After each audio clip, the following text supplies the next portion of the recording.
you doing? You're so sweet.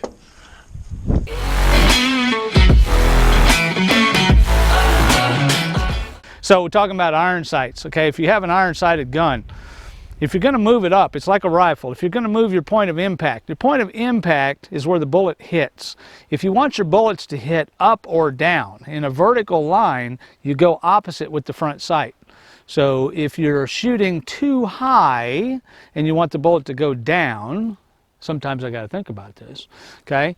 What you're going to do is you're going to go with a high front sight, so you have to push it down to actually hit where you want to shoot.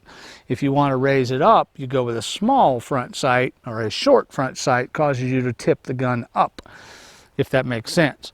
On your back side, when you're moving it left and right, since your back sight doesn't move up or down unless it's an adjustable sight that goes up or down, you're going to move it left or right. You want to move the sight the way you want the bullet to go. If you're shooting off the right side of the target, you move your left sight to the left, your back sight to the left. That will cause you to have to move it this way to get it lined up with that same front point. If you want to move the bullets to the right, you move the back sight to the right.